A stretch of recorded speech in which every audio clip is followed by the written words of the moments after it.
iki aku kon ngomong bocah ngantek bingung. Ha. Ha. Ha. Ah.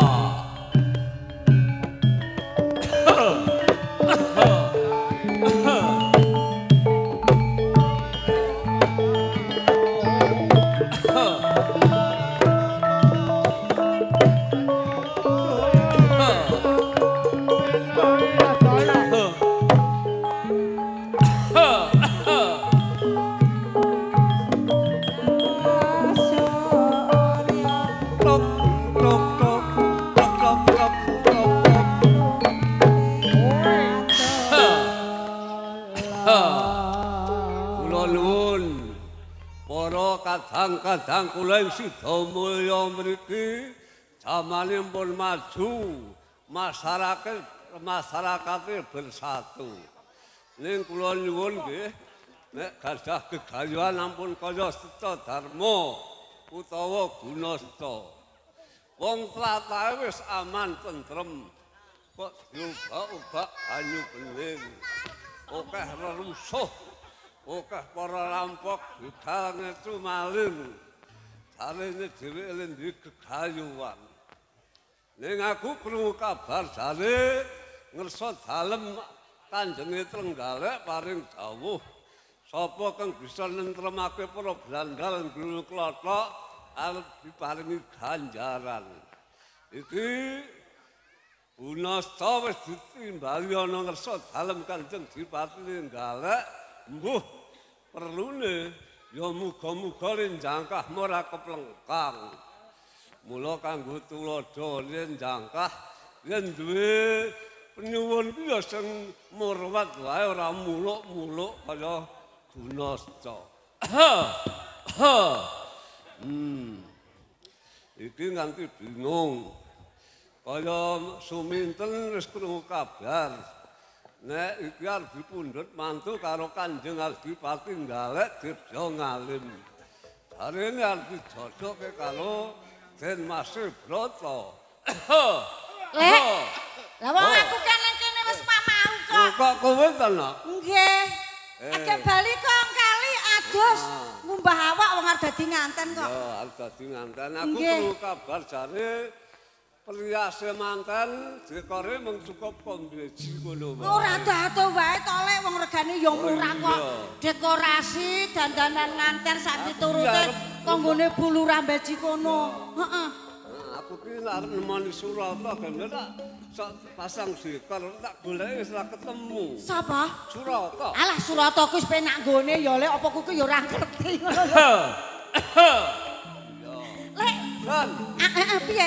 Kae lek pasang-pasang tarup-tarup padi-padike wis rampung kabeh apa urung? Ulem-ulem. Wah, ulem-ulem ya lek. Lah ulem-ulem ki 500.000 swidak rolas. Dadi kanca-kanca kiwa tengen kene iki tak kandhani kabeh. Iya. Lha wong dadi ngenten sak ngono ya gur pisan kok. Kanca-kancaku sok nanggap apa mathuke lek nanggap apa? Nek aku dadi nganten. Iya. Wis sing murah-murah ngono to. Murah meriah. Ledek kethak. Heh? Ledek kethak. Emoh aku nek ledek kethek. Lah wong bapak ki warok Sinadana warok ki wong sugih karo-karo aku nanggap ledek kethek. Tak tanggape bal-balan karo balapan jaran. Iki ngene klasik ki rak rada punah. Nggih. Iki dadiane iki ledek kethek wae. Oh ledek kethek. Apa bal-balan? Bal-balan karo nganu lek karo anu balapan jaran. Lek aku mau wis laku adus sedina suwengi iki laku nyabun sedina suwengi iki ping 18 jinah. 18 jinah? Iya. Napa nek arep ping kapan aku tuku sandangan kuwi kebayake 12 jinah kodi. Terus tapiye 16 kodi tapeh. Terus kotange mau sithik wae kok lek kotange mung loro.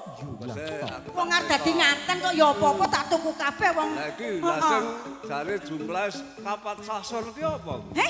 Kapat sasur. Nek papat sasur piye to? 35 kuwi lho. Oh 35. Kuwi daleman. Kabeh daleman sandangan tak tuku kabeh. Lembele sapi piro lek lembele sapi? Lembele sapi. Beli sapi. Heeh. Yo antara 11 tugel. Sapine 11 tugel. Kebone pira kebone kebo? Kebo jarang kucing wedhus. Lah wong mantu pisan ki pokoke bandane diketok lho, Lek. Wis dicepaki kucing. Kucinge gering. Iya. 7. Rembes. Marake ngene ya, Lek. Aku kuwi didhapeke karo Den Mas Broto dalem ing Trenggalek.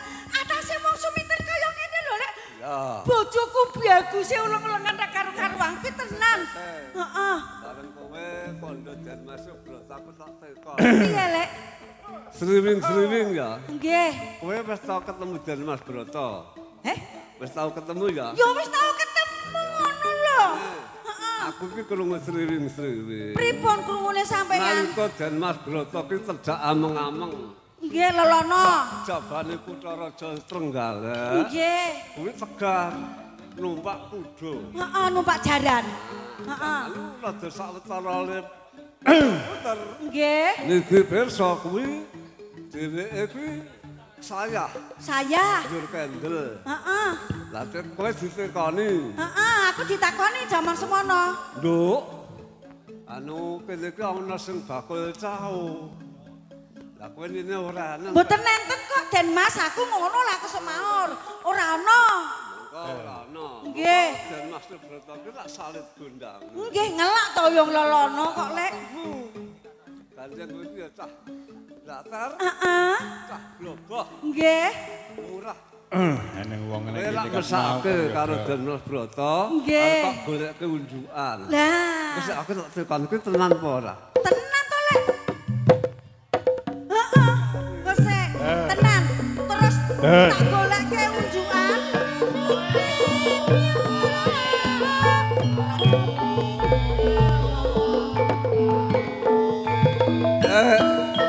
Aran sik ben krungu le rembugan. Tak golek unjukan. Aku kan menek.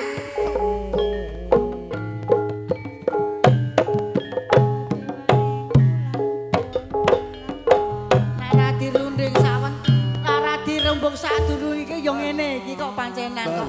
Kisruh. Kesregepen. Heeh, ora apa-apa ya pupungane payu rek kowe kok. Nggih. Aku arep tekon. Heeh, tekon pripun? Wangsuli sing jujur. Nggih. Dan Mas Broto salit gondange. Nggih. Kowe wong welas asih marang sak padha-padha. Aku mesakake to, Lek. Lah kowe arek sago goleke unjukan. Heeh. Lah watakmu. Heeh, jajare aku anak warok, terampil, terengginas, piye-piye aku bisa. Betul. Heeh. Prugel. Ngalet. Pinter. Sing rabuk. Pinter. Pak Rambanan. Pinter. Anake bapak karo simbok anak warok kok. Nggon golek rambanan sregep kuwi kowe lak mana? Aku menek. Menek wit klopo. Arep ngopek kejekan Den Mas Broto. Iya, Den Mas Broto ngelak tak aku menek wit krambil, tak gomekke degan. Ayo. Heeh. Lah kowe? Aku? Aku yo cincing to, Lek. Aku cincing munggange nek ra cincing jenenge Ramanu. Kan. Pripun? Ini kuwi saya ngisor rada anget. Saya Iki sida ora. Saya dhuwur, saya dhuwur iya. Kok unggah ke? Sida Nanti aku sak mlebu dhuwur lho. jengkol. Heeh. Ya kan? Iya. Lah menek sak dhuwur jengkol mau angine saya banter. Heeh. Jarekmu Munggah, semripit. Heeh, semila. Bang wis semila. Heeh. Cah nom cuki. Ngisor akeh cah nom-noman. Cah desa-desa Iya, kuwi. pancen desa-desa kuwi ngetke aku le menek wit krambil to, nak dadi gumun. Lah iya. Mon dalu dini. Karo nyurak-nyurak. Karo nyurak-nyurak. Nah, jarekmu saya semila terus bluluke ketok. Bluluke, Lah yo bluluke sapa kan? Krungu. bluluke sapa ya, Lek? Lah iya. Bluluke gigol ora ketok. Ora. Bapak, Kok Lek. gigol? Heeh. Segan. Iya, Dhuwure cengkir. cengkir. Lah dhuwure cengkir blulo. Blulo. Lah kan blulo kan bluluke sapa? Ya blulukku sing ning dhuwur kono wong aku menek kok. Mula. Lah Ngene iya. ya.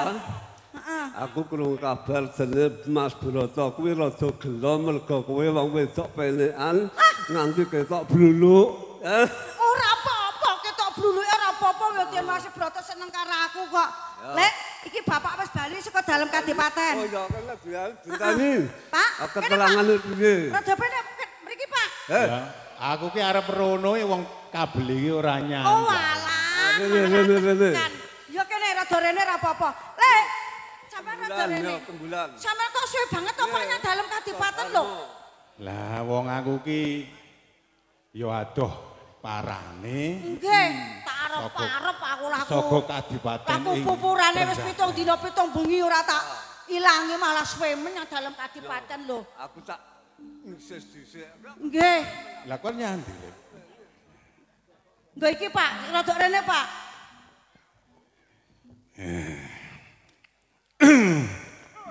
Ora usah blokeang, nak riak ki nak teles gur 18.000, nak garing 20.000. Ya kapanane to wong njajal miki. Pripun Pak kabare sampai yang dalem Kadipaten Trenggalek?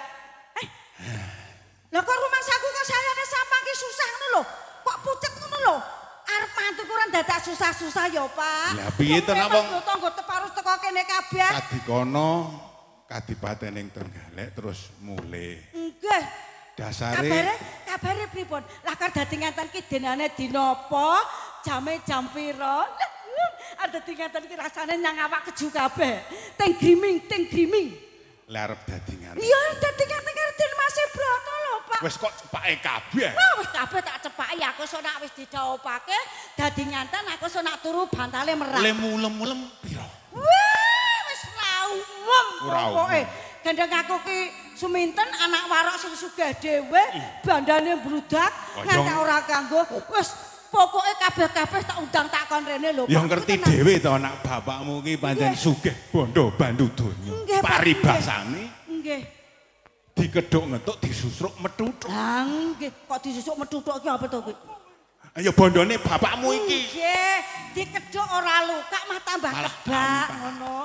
Aku senak turu batale merang lho Pak, aku senak bar didekke ngenten karo Dewas Broto. Oh, aku ya ngerti. Tegese bantale merangke lemerang. Aku terus mbayangke no. Ngarang-ngarang, sok melek terus ngono lho Pak. Aku mbayangke endah polahmu. Wes pokoke ndek bojo Dewas Broto kok wong putra adipati kok wong dapure aku kok terus ndek bojo kaya ngono ku ya senenge kaya ngono. Ora maido no. Lho Pak rasane. Lho Pak rasane. Lemu nyewa dekor ya wis. Wes ngene bulurah kono mbeci, sone ndek Mas Dawer kono wae njero ora sendadak larang-larang.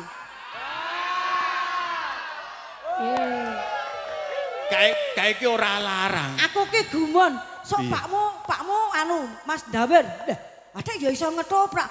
Iso toprak nggon anu ki lho, nggon apa ngebrik-ngebrik. Wah, yen ngono kancane Mbah Saimin, aku yang ngono kuwi. Saking dene ngebot-boti. Pripun, Pak? Senang coprakan aku tak jak apa ora ku, Pak? Abot-abote nuhoni dawuh karo juragane. Ah, nggih ora apa-apa. Nek dadi nganten sok kapan? Pak, Iki dadi nganten ki penak apa ora to? iki ya penak to. Lah aku tuku tapeh wis lho yo. Sok ora satapian. Ora satapian. Oh, nganggo gaun. Gak suwen le nguculi, heeh. Kok ora tapian jane yo piye? Aku pilih sing Jawa wae kok. Nek dadi nganten anyar ki ora perlu tapian. Ora tapian. Iya. Dadi sok Kaya bapak mbiyen.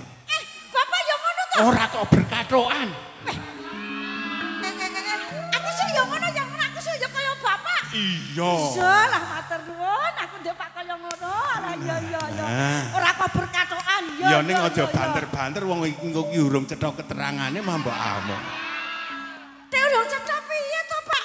Lah iki engko ki mbok keterangan iki cetha apa ora ki mburu karuan kok. Dadi warok ki ngabut lho, Pak, ora enteng lho. Ya pinter menomongan anggone ora iso omong. Lah mau ki ya ngene ya. Kok kapan iki dadi ngenten ki dinane dina apa? Iki ngene, Nduk. Heeh. Aku sing gak kados ae kok, Pak aku lho. Tak kosoki kabeh aku ngantek nyemplung kolah aku kok. Lah mung ngosok ikonokane kuwi. Ya awakku kabeh. Wong sabun 10 tak kabeh kok, Pak. Jedeng nganti budhek ngono bar-bar kok dikungkum. Heeh. Yo ngalah. Wong arep dadi nganten kok yo. Yo ngalah. Dadi nganten ki sak senenge dhewe wong arep dadi nganten kok. Sak jekure, Pak. Aku sumpah tenan lho, Pak. Sumpah nganti omanti pokoke aku ningkahan kaya wong supit. Pisang tak kanggoke sak jeke urip. Sak jerke urip. Bisa. Kuwi angkamu kaya ngono kuwi. Heeh, kaya ngono. Ning nek Raden Mas Broto aku ya ora. Kaya Joko-joko kene iki lho. Mili santen kanil to. Iki upama ya. Heh? Upama. Upama piye? Engko ki goleke wong pendem kene ngono piye ta? Mah. Nah wong pendem ki sedulurku akeh kene kok. RT pendem kene iki lho. Marso sapa ku mau? Sosok kuwi mah. Pokoke aku nek Raden Mas Broto pokoke sumpahku pokoke aku ora pati-pati sumanding. Ora pati-pati leladi kakung. Iki upama juragane pakem ya tegak lho kae. Mah kegedan. Kegedan. Iya. Kae iki cawang ki. Cawang. Mah cawang yo ben, panggah yo ben kudu aku nek Raden Mas Broto ora. Mas Broto ora. Aku lho, Pak. Aku nak bengi ketok-ketokan lho, Pak. Tenang, aku nak mengkorup aku ora wani obah lho, Pak. Ora wani obah. Heeh, ketok-ketok Den Mas Broto rasane kaya ngapa? Kaya ngono. Ning nganu ki, Nduk. Nganu. Wong urung kapak-kapake kok nganu. Aku ku urung dianu-anu karo Den Mas Broto urung dadi nganten kok. Rungokno dhisik. Bapak tak ngomong. Ngomong sing cetha ngomongan bola apa perlune. Ku yen ora Den Mas Broto ki ora tenan. Ora, lho. Ora. Lho Pak, lho. Teng kleler. Lho. Tekan jempolan-jempolan. Lho. Iki upama udu anakku ngono ya mbon. Nah. Gandeng anak ya. Pancen Den Mas Broto kuwi bagus tenan ya Pak. Sak jagat korat-korat ki ora ono lho bagus kok Den Mas Broto. Oh ya ora maido. Dasare sampean ki munggah pangkate. Ana dadi besan Adipati Trenggalek. Lah iya. Kuwi lak karepmu to no. Iki ngene. Ya aja dadi lan pikirmu. Ngapa to, Pak? Lah kok sampean ki rembuke kok tansah ngedeg-degi lho rumangsaku lho. Ya jane aku ki ora mentolo. Tak sawang mau ki sampean kemune kok. Ning yen iki engko ki ora tak kandhake marang sliramu. Aku dak klebune dadi wong tuwa engko ndak malah kedawa-dawa. Sampeyan ki omong apa ngono lho kok omong dawa-dawa wong ora patek dawa kok. Cendak wae kok. Ndek ku dawa. Sing dawa ki pikirane sing cendak ki anu pikirane ki lho, Pak. Ya ngono kuwi ning eneng salah sijine sing dawa ning kowe ora perlu tak kae ngerti. Ora, aku ora pengen sing dawa-dawa kok. Aku cendak wae aku trima kok, Pak. Sing penting Den Mas Broto. Cendake marai ora iso turu sak wengi ya, Nak. Iya deh, Pak. Aku terus kelingan, aku terus bayangake ngono lho. Aku sudah turu sik dhewe iki terus piye lah karepake awakku ngono ki piye ngono lho, Pak. So tak injen. Aku sok warai ya, Pak ya. Kok kon marai piye? Aku so tak injen ya, Nak. Lah aku urung tau dadi nganten ya diwarai to. Jare nak Lah kok napake malah ingin piye? Bapak ya ora sah ingin wong bapak wis tau nglakoni aku lak urung. Pak, nene nek dadi nganten. Nek ora tau urung tau nglakoni nang bapakmu nyatani ya trejengane ya kaya ngene. Halah. Lah wong dhuwur kaya ngono rumasane wong dhuwur ki patut ya wong malah kaya apa to? Pak, nene nek wong dadi nganten ki nek malam pertama jare lara. Ya kowe iki keriling ngrasake ning ora lara ki mesti diiyung-iyung kono. Ora lara ki ya iyung-iyung tulung-tulung kok. Pikirane kuwi lho, Pak. Areng anakake butong, anakake renggan kuwi lho. Aja nampa neko-neko. Kuwi kok ngono kok saking dene ana. Iya. Iki ngene, Nak. Piye, Pak? Iki bola-bali aku ki kudu ngomong karo kowe. Ayo lak ngomong karo anake kok dadak bola-bali kudu aku ngomong karo kowe. Aku kuwi sowan ning Kadipaten Trenggalek. Heeh. Sak banjure aku dikai bondo donya. Bondo donya piye? Lah apa? Ya dikai ngerti karo Kanjeng Adipati. Lah ngene kalang ragate aku arep Mas Broto kuwi. Iki lemu rabi karo Denen Mas Broto kuwi urung. Urung. Apa? Denes Batro ki lu.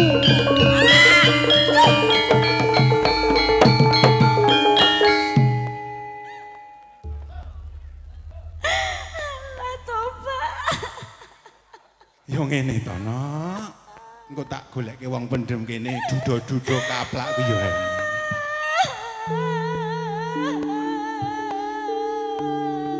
Piye meneh wong kahanane Den Mas Broto ki lunga saka Kadipaten ing Trenggalek. Kemang, Pak. Yo engko tak golek-golekke. Yo gaya-gaya kuwi lho. Tenan aku isin, Pak. Ora sah isin. Engko le mbleh sapi 18 engko didog-dogke wong ngene-ngene. ora sah isin no. Nah kaya ngene iki aku mati wae. Oh, aja mati. Lah engko piye nak mati? Aku wirang kancaku tak kandhane kabeh lho, Pak. Engko tak goleke cah kulon kono. Cah kulon kono ki mlunduh-mlunduh no. Aku piye le?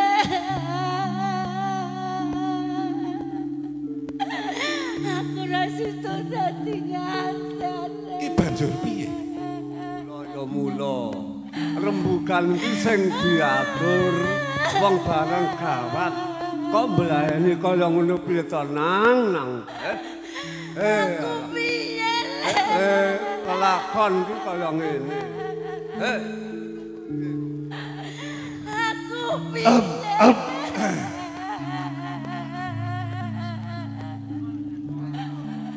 Ya jane ora kaya-kaya. Apa ora iso rembugan?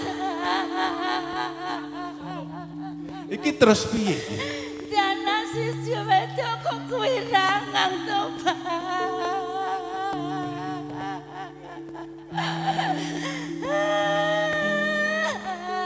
Ngene to nok ya wis ayo. Mbak, ora ana anak wong tua goblok, wong tua pengok. Lah teno piye nek wong Den Mas Broto ki lunga ki? Ora tanggung jawab karo anake ya kowe kuwi. Lah apa karo pake Kaya wae? iki biyen aku ora dadak diurip, ora dadak diurip dipateni wae bane saiki aku wirangan kaya ngene. Cara ro bapak ngono piye to nok?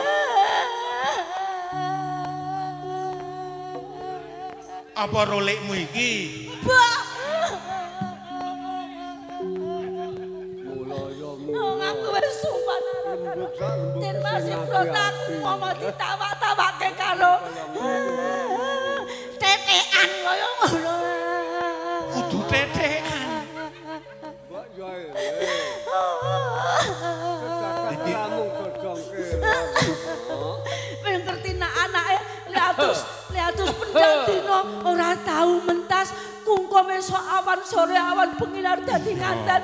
Malah Aku ngerti yen lemu kungkum ki nganti jendinge iki kawit bening nganti budhek iki aku ngerti. Malah saiki Kok gengekung ora sida nganumu dadi kuwi no. nganten.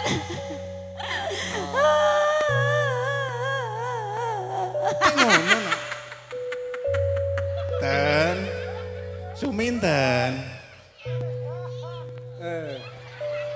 wala-wala kuwasa Gusti Den lelakon kok le menjit mula nek mendem derajat pangkat bondo dunya ora diukur karo kekuatane ya dadi kok ngono ku Dadi nganten Grusak, iki pokoke grusak, sapola-apola anane mung seneng karo ya seneng. dituturi Ora sang ngetutake aku, akan golek Den Mas Broto. Napa ngetutke? Lah kok nyandi? Man, sak senengku dhewe, aku golek bojoku. Ngapa malah lunga kowe tak tambung, Mak? kan Oh alah. aja ngono ya nok mesakno bapakmu Ngono-ngono piye? Kok Den Mas? Lah, mesakno bapakmu Iki ki bapakmu dudu Den Mas. iki Den Mas Nyebut. Broto. nyebut karo sing areh wiwit Ayo. Duh, Mas. nyebut karo sing paring gesang Monggo Kang Mas. Iki ki mah lara men ki.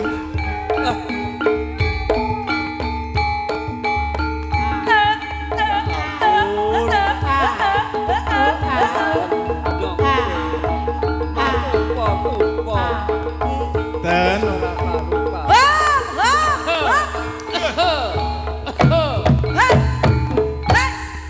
karepmu. Wong iki engko ya. Rasane wong dadi nganten ki nek bengi ra karo-karuan. Nok. Nyang apa? Lemu plak-plek karo pakmu ki lak yo ning kok plek yo nggon Pakku ki susu. sapa? Lah iki lak bapakmu to. Kudu Pakku ora tanggung jawab apa pakku. Hah? Gunasta kuwi Apa? gawe-gawe Engko. nggonen tandura-tanduramu Iki kita jane Den Mas Broto nek ora anek to jane iki. Aku wong tuwa ora kanggo ya. Den Mas Broto? Den Mas? Den Mas?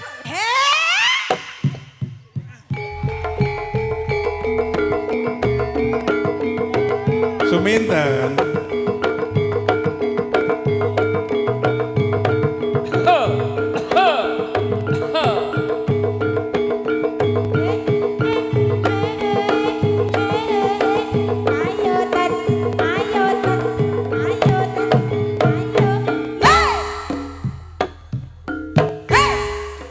Dan Ya.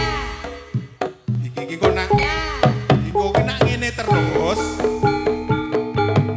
Le to iki kok ki malah ora kanggo gawe to.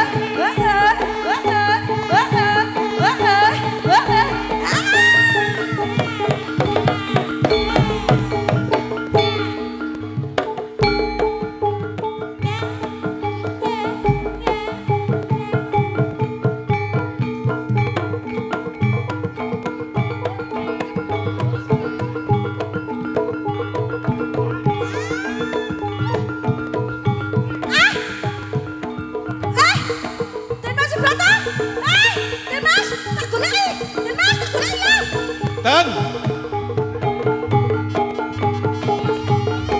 Suminten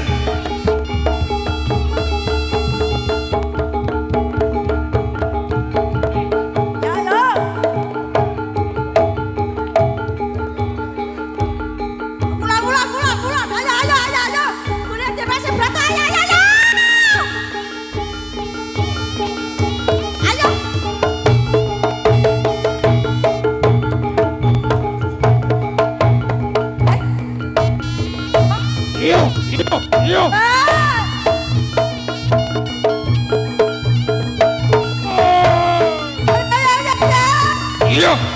Yo. Baila tala.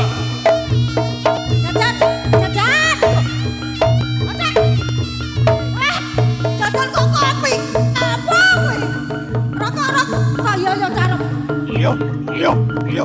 Bukan bos.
yo, yo.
Bapakku wis tuwa mesake. Iki njaluk donga pangestune karo warga masyarakat Desa Pendem kene karo penonton setiap pakem semuanya. Kula nyuwun berkah pangestu panjenengan kanthi di sekseni kali cikal bakal dayang sura bumi dusun Pendem mriki. Mugi-mugi suminten saged pulih kados wingi-wingi bagas waras slamet. Mugi-mugi sapungkuripun warga masyarakat dusun Pendem nimbali kula sak rombongan pakem, mugi-mugi rezenikipun tambah lancar, barokah, halal, turah sesun nanggap pakem melih. Kanthi donga pangestu panjenengan kula badhe nglantari supados suminten pulih kados wingi-wingi. Bismillahirrahmanirrahim. Robbana innaka jami'un nasil yaumi la rohi bahini ya roha layul filumiat wa alfitu ngalaika maka batailah Duh Gusti ingkang maha kuwasa ing dalu menika kula nyuwun srana panjenengan kanthi lantaran piranti menika ladanyang semua bumi dusun Pendem mugi-mugi suminten saged pulih sauni-uni pulih saking kerane Gusti Maha Kuwasa.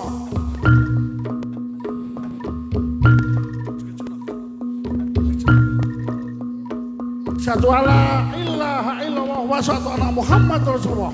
Satu ala ilaha illallah wa satu ala Muhammad Rasulullah. Satu ala ilaha illallah wa satu ala Rasulullah. Wallah.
Solir samudra agawe ademe raga lan suksma dewaning asmara kakita puja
Yo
sloku bathok elaelo sira menyang Solo lan oleh ayo putra pancet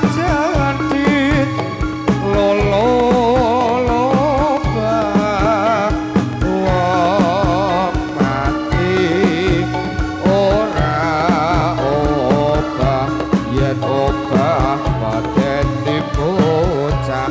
yen urip golek duit Allahumma